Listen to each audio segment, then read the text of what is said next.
Thanks to everyone for tuning in. This is Lena Ocean with Cachet Digital, and I'm doing an interview with comedian and actor Juhahn Jones. Juhahn, you're doing really well on Instagram. You have over 1 million followers. You're a huge social media personality. I mean, you're a social media star. How does that feel?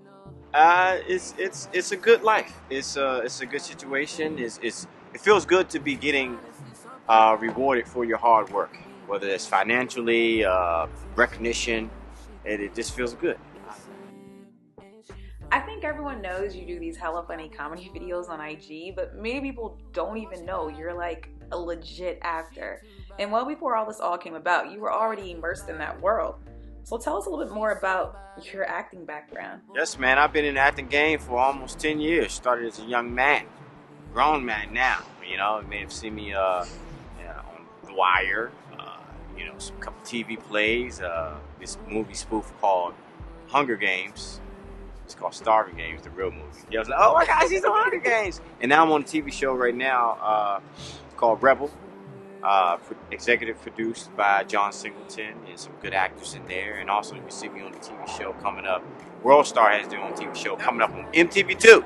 Okay. So, you can see your boy. See your boy.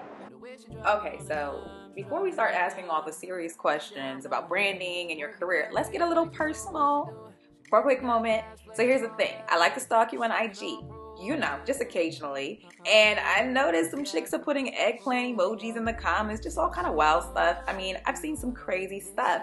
How is that? Are girls sliding in your DMs? Are you a sex symbol? Let's talk about the sex symbol since we on all this romance. Let's compliment this sun and this beautiful light on her skin. Y'all see the sun? Look at that. Change the topic? It's just lighting it up. I'm gonna ask you one more time. Do you want the ladies to slide in your DMs? Ladies, come to the DMs. You know what I'm saying? It's an open invitation. You guys have heard this. Come through. Come through. Holla at your boy. I want to know, what kind of lady do you like? You like it all? Like, what's the deal? I like an energetic, fun, down-to-earth, gorgeous, inside and outside woman. Confident, sassy but not too sassy. Independent, again. Independent is very sexy to me. Okay. That's a big thing. You know what I mean? Someone that can complement my hard work and we can come together and be a partner, have a partnership. So you're from the DMV. I used to live in the DMV for a few years. How was it moving to LA to pursue your dreams? So you get a lot of experiences in LA, and that was one of my first experiences. I developed a nice situation in LA. I was working and booking jobs and doing some TV spots and a movie spot. But, I wanted to take the next step. I didn't want to just be an actor because there's so many entertainers out here that are talented and beautiful people, and it gets kind of, crowded. So I said, what can I do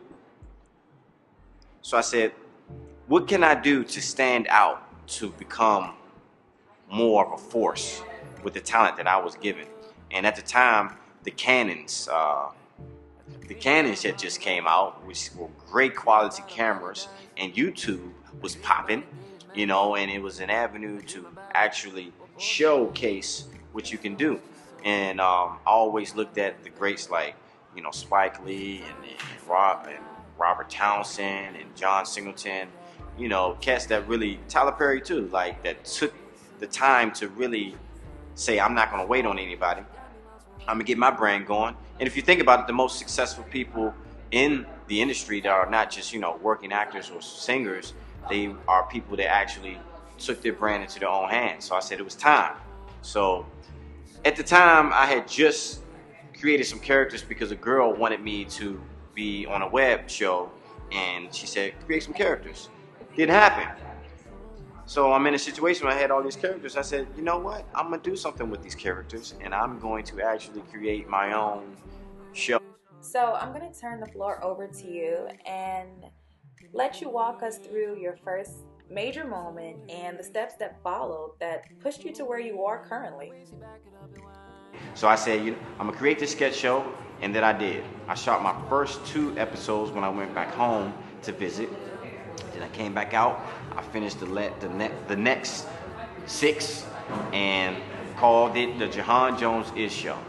I said, I'm gonna do this in a major way. I'm a major way type of guy. You know, I'm a big fan of Michael Jackson, and Michael Jackson has always done stuff like I seen him, you know, sliding down a zip line to get to a show, or you know, got 1,000 soldiers behind him as he's coming up, or flying off on a rocket pack. That's what I grew up on. So I said, I'm gonna do this big. I got a web show. I don't have a big following, but I know it's a big situation, a big moment for me, and I don't have that much money, but I'm gonna make it happen.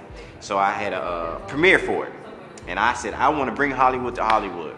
So I was in Hollywood at this place, at the time it was called Cafe Entourage on Vine Street, and I wanted the red carpet. I wanted the step and repeat wall behind me. I wanted people interviewing, paparazzi. I even got the Hollywood searchlights, because I wanted that swinging around. And I was working for a tour company at the time, and I got them to let me, the double-decker tour bus, I got them to let me borrow. I think I had to pay like $900 for that. I think it was something, but I got the bus, and I had these T-shirts that said Juhahn Jones is show, and I got like maybe about 30 beautiful women to wear the shirts, and my family and friends, they all came at the top of the bus, and because I was CDL certified, I drove the bus in my suit with my girlfriend at the time, and we showed up to the red carpet, and it was crazy because we rented out the place privately, and 700 people came out, and it was like amazing because all these people came out to support me in my venture, and it was like a magical night, and that was the moment, was the birth of my independence as an entertainer. It was like, you don't have to wait on anybody to make it happen, you know what I mean? You can bring Hollywood to Hollywood. You know, at the time I thought that, oh, well, to have this big moment, you had to be famous.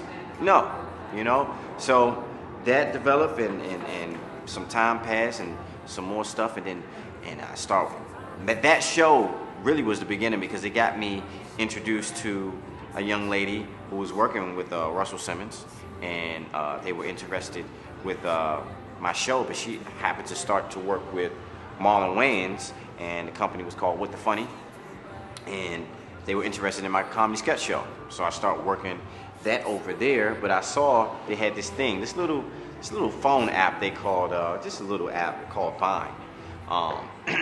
Started blowing up. And I knew that everybody in the city was going to be trying, every black comic in the city was going to be trying to get in with What the Funny.